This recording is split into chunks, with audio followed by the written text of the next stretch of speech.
Hey coin collectors, and welcome to DC Coin World International Coin Channel. And there's the 1976 United States $quarter coin. It says Liberty at the top, "In God We Trust," under Washington's chin. Down here at the bottom, it doesn't just say 1976, it says 1776, and there's a dash there. Can you see that dash there? Dot kind of dash. 1776-1976. And that is, of course, the bicentennial U.S. quarter. We tip it up here. We see way right above the 7. We see a J and an F for John Flanagan, the engraver, designer of these coins.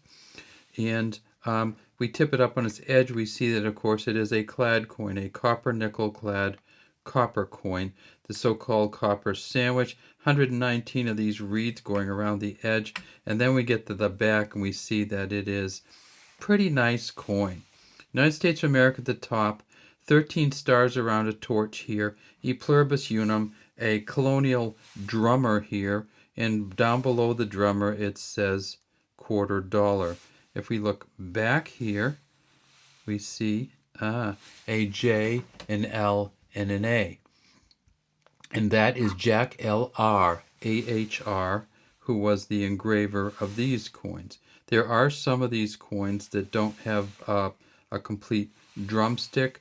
You can look for those as error coins. So these coins were made in 1975 and 1976. The United States did not put out a quarter in 1975, and I'm actually going to show you the 1975 mint set. And this is the uncirculated mint set, and I'll show you. There is the nickel, there is the dime, there is the penny from the uncirculated mint set, and if we go over to the nickel and go down to the next one in the set, we see that it is a bicentennial quarter. So in the 1975 mint set, they have the bicentennial quarter. They did not make any 1975 quarters, so if you're looking for them or for a 1975 Eisenhower dollar or a 1975 Kennedy half, you will not find them. They only made, in 1975, they made the 1976 versions of the larger coins. So what does the 1976 one look like?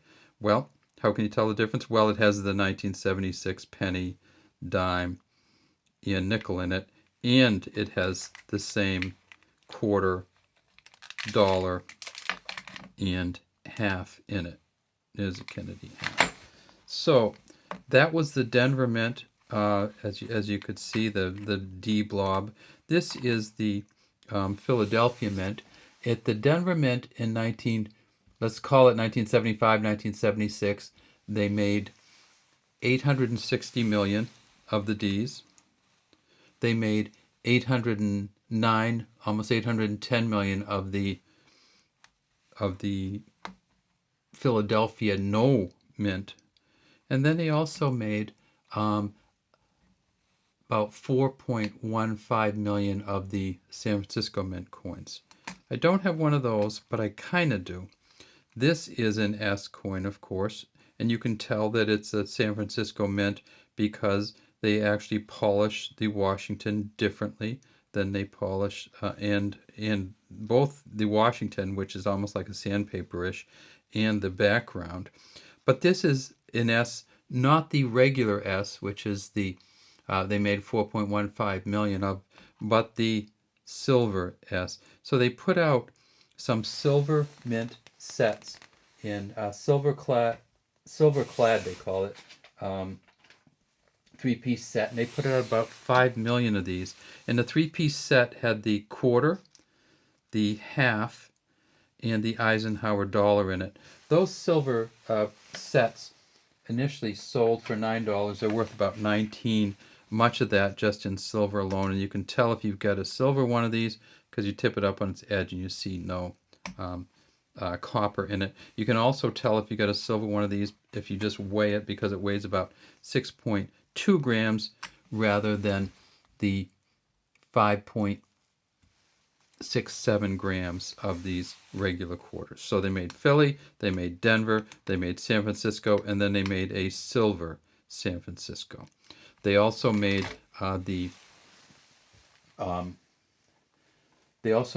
sets, the uncirculated sets. And the uncirculated sets they made about 2 million. So it's kind of funny. They made 5 million of the three-piece sets, but they only made about 1.9 million of the uncirculated sets, that like the one that we showed you here.